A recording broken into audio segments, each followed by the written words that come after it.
بسم الله الرحمن الرحيم habeen wanaagsan daawadayaal ku soo dhawaada wararka caawa ee telefishinka HBN qodobada aan idinkugu haynana waxa kamid ah Masar oo caawa digniin tilaabo militari ah ugu hanjabtay Ethiopia tani waxay ku soo aadeysaa iyadoo xiisadda dhanka diblomaasiyadda ee labada dhinac cirka ay ku shareeran tahay muxuu yahay ninka muslimka ah ee maanta badbaadiyay tobanaan yuhuuda weerarka ka dhacay magaalada Sydney ee dalka Australia ninkan ayaa qoriga ka qaatay nin kamid ah raggii hubaysnaa ee weerarkaasi fuliyay warbixin faahfaahsan iyo sida arrintan ay u dhacday iyo sida warbaahinta caalamku iyo baraha bulshada u hadal hayso arrintan ayaan idin faahfaahin doonaa guutooyinka Al-Qassam garabka military ee ururka Hamas oo caawa jeediyay war culus oo ku aadan in ay u furan tahay jawaab ay ka bixiyaan dilkii taliya Raa'id Sacad oo Israa'iil ku dishay Mareyka Gaza dhamaan wararkan iyo waliba qodobo kale oo faahfaahsan iyo wixii warah ee soo kordhay intayna hawada ku jirno ayaan idinkugu soo gudbinaynaa barnaamijka wararka caawa horay aadan ugu xirnayn hadda ku soo biir waad ku mahadsantihiin daawashada barnaamijka waxaynu ku hormaraynaa xiisadda Ethiopia iyo Masar ka dhex aloosan ee dhanka diblomaasiyadda xiisadan inta badan waxay salka ku haysaa biyo xiranka weyn ee Ethiopia ay dhistay markii ugu horeysay dawladda Masar waxay si cad u sheegtay in markaan ay u furan tahay tilaabo militari ay u qaado hadda ka hor Ethiopia dhowr jeer ayay waxay ka digtay hadallada ka soo yeeraya waddanka Masar muddaxileedkii hore ee madaxweynaha Mareykanka Donald Trump xitaa marbu wuxuu ku yiri madaxweynaha Masar ma duqaysaan gebigiisaba biyo xirankan laakiin hadda arrintu waa isbedeshay Ethiopia biyo xirankii way dhistay muddo dhowr iyo 10 sano ay soo waday shaqadii buu bilaabay arrinta marka hadda waxay maraysaa arrin u muuqata Masar meel aysan waxba ka qaban karin laakiin ay u furan tahay tilaabo sida hadalka ay u dhigayso haddaba aynu eegno war amurta la xiriira oo caawa ka soo yaray waddanka Masar wasiirka arrimaha dibadda ee dalkaasi Badr Abdulcaati ayaa ka hadlay walaaca ka taagan waddanka Masar ee la xiriira biyo xiranka weyn ee Ethiopia iyo sida Ethiopia ay u maareynayso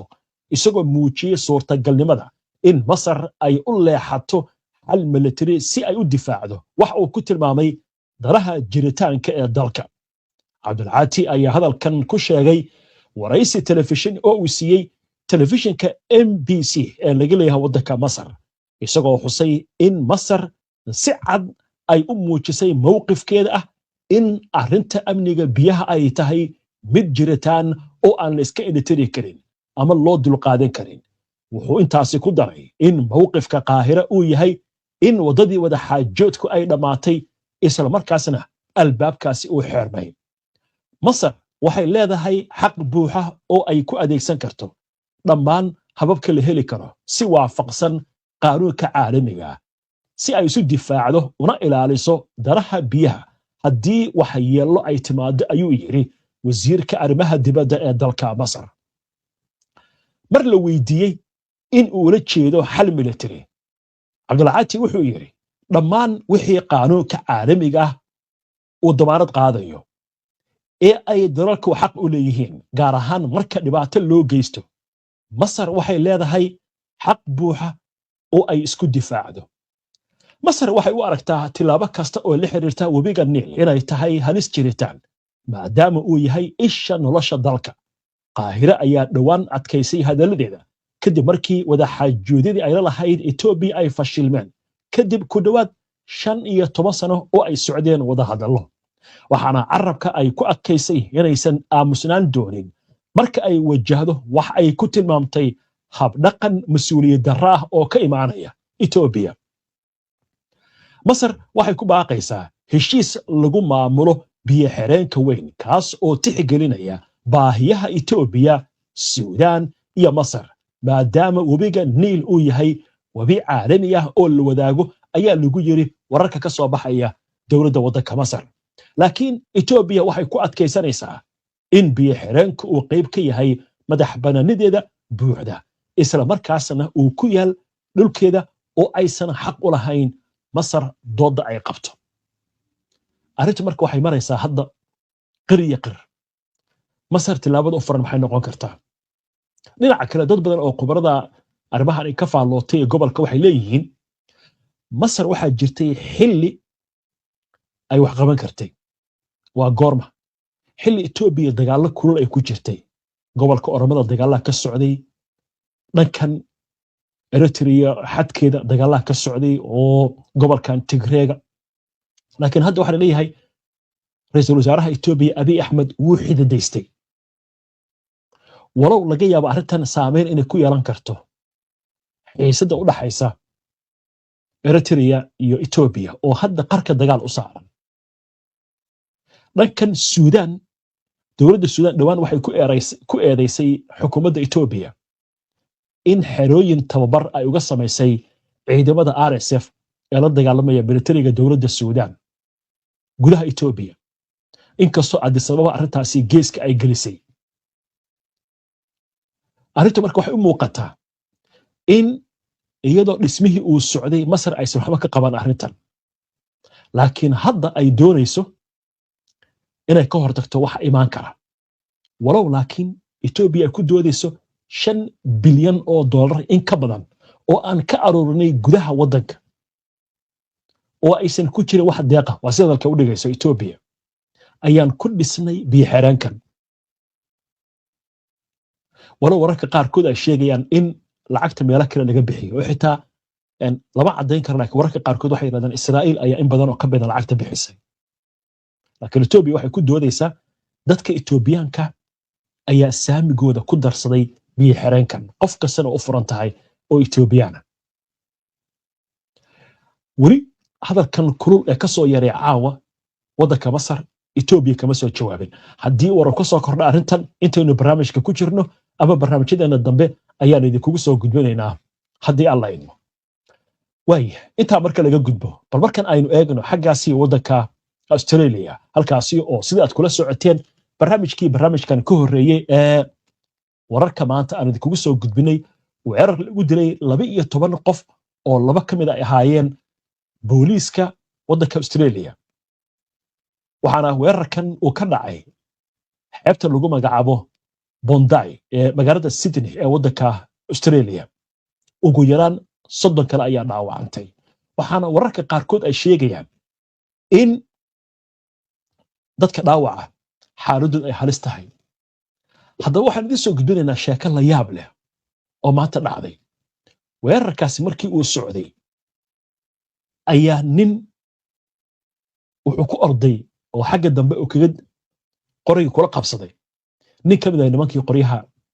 watay oo dagaalka ama weerarka geysanayay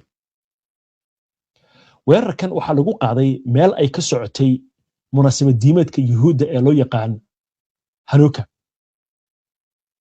haddaba sida wax u dhaceen aynu eegno wararkii ugu dambeeyay amurtan iyo waxa warbaahintu ay ka qorayso sida halkan idinkaga muuqata sawirka muuqaal sawirkan oo kala oo lagu baahiyay baraha bulshada ayaa waxa uu muujinayaa qof isku dayaya inuu ka hortago weerarkii ay fulinayeen labada nin ee weeraray dadkii ku sugnaa xeebta Bondi ee magaalada Sydney ee wadanka Australia weerarkan ayaa lala beegsaday dad isugu soo baxay dabaaldega waxaana la xaqiijiyay in nin lagu magacaabo Ahmed al-Ahmed oo muslim ah uu qorigii ka qaatay nin kamid ah labada nin ee rasaasta furaysay inkastoo dhaawac soo gaaray waxa la sheegay in ninkan waa sida warbaahinta wadanka Australia sheegayso xaaladiisa caafimaad ay hadda wanaagsan tahay muuqaalka ayaa waxa muujinaya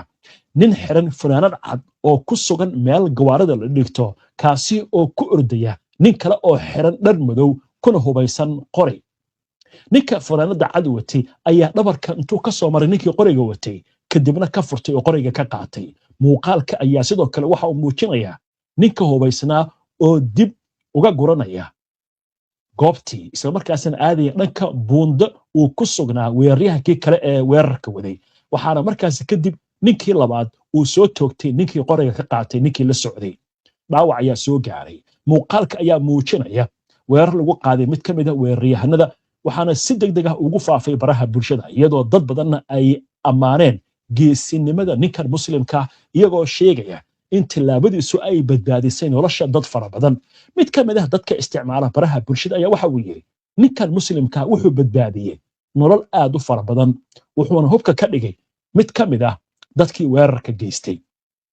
arrintu marka waxay noqotay arrin la yaab leh ninku waa ninka halkan idinkaga muuqda qaybta gacanta bidix oo aynu u yeelnay calaamadda guduudan waxay muujinaysaa ninka markuu qorayo ninka kula qabsanayay sheekada marka waxay noqotay sheeko la yaab leh oo baraha bulshada qabsatay dhinaca kale warbaahinta Israa'iil ayaa waxay ka hadlaysaa nin ka mid ah wadaadada Yuhuudda oo lagu dilay weerarkii maanta dhacay ninkan ayaa waxa la sheegayaa in lagu magacaabo Eli Shelenga hadda kor waxa la yiri wuxuu tagay goobaha ciidanka Israa'iil ku sugan yihiin gaar ahaan hawlgallada Mareykanka Gaza ay ka wadaan wuxuuna ciidanka ku dhiirigeliyay inay hawlgalka iyo dagaalka ay sii wadaan wuxuu hadiye gooran u muujin jiray weerarada ay wadaan iyo dagaalka inta badan fariimaha wuxuu ku soo qori jiray baraha bulshada mararka qaar koodna ciidanka u tagi jiray muuqaal waxa la soo geliyay baraha bulshada isagoo saaran taangi ciidankana sida hadalku u yiri u ducaynaya ninkaas wuxuu kamid ahaa dadkii maanta lagu dilay waxaana la xaqiijiyay in kastoo meeshu ay hayd meel isku yimaadeen dadka Yuhuudda oo munaasabad diimada ay ka socotay laakiin hal qof ayaa wuxuu haystay dhalashada Israa'iil sida ay xaqiijisay warbaahinta Israa'iil dabcan waxa laga yaabaa inay yihiin Yuhuudda u dhalatay waddanka Australia ama wadamo kale laakiin muwaadinka Israa'iiliga ninka inuu yahay loo badinayaa kamid ah wadaadada Yuhuudda oo maanta lagu dilay goobtaasi waayahay wixii waraha ee arrimahan ay ku soo kordha waynu arki doonaa bal markan waxaan u gudbi doonaa wararkii ugu dambeeyay Mareykanka Gaza iyadoo ay soo baxayso guutooyinka Al-Qassam oo caawar adag soo saaray hanjabaadna ku bixiyay inay u furan tahay jawaab ay ka bixiyaan dilkii loo geystay warar faaclooyin iyo macluumaadyo kale waxaad ka heli kartaan bogga internetka aynu ku leenahay www.hbnonlinetv.com ku xirna HBN oo ka dhigo wehelkaaga wararka waa hagaag wararka Gaza ayaan u gudbaynaa way noo soo socotaa digniinta caawa ay soo saareen Al-Qassam maxaa dhici doona talo weeraray qaadi doonaan waan u iman doonaa sheekadaasi laakiin Israa'iil ayaa waxa la sheegayaa maanta inay weerar ka geysatay dhowr aag oo ku yaala Mareykanka Gaza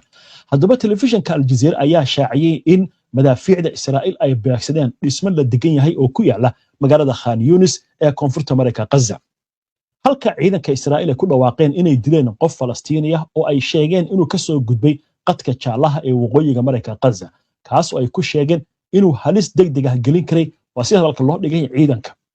ila Falastiini ah ayaa sheegay in diyaarad isqarxisa oo drone ah oo Israa'iil ay leedahay ay garaacday qol ku yaal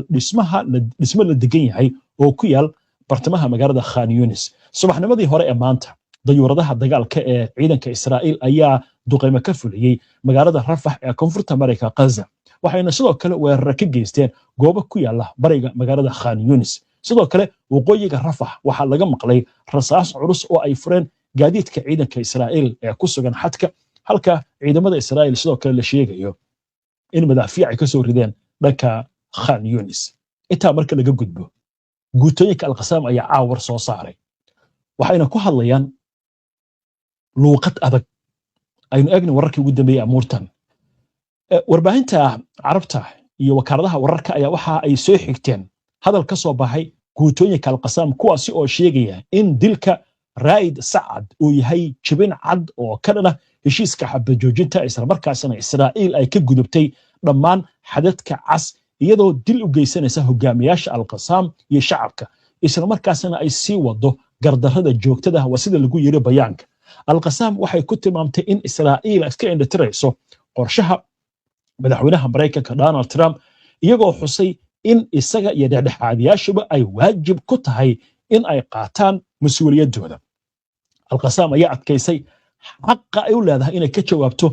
wax ay ku tilmaamtay gardarrada guumaysiga isla markaasna ay isku difaacdo dhammaan hababka suurtagalka ah sidoo kale waxay ku dhawaaqday magacaabista taliye cusub oo bedeli doona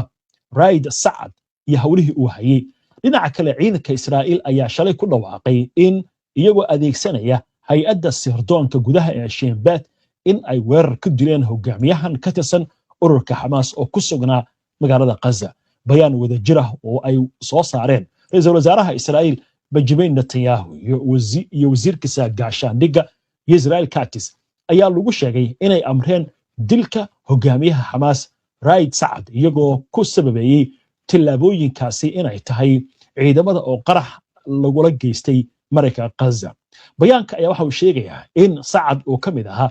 maskaxdii ka dambeysay weerarkii 7 Oktoobar isla markaasna uu ka shaqaynayay dib u habaynta Hamas iyo qorsheynta weerarka ka dhanka Israa'iil. raadiyaha militariga Israa'iil ayaa sidoo kale sheegay in hogaamiyaha la beegsaday uu ku hawlanaa wasidalka loo dhigay isku dayada dib loogu dhisayo laguna soo saarayo hub ay isticmaalaan dagaalamayaasha Hamas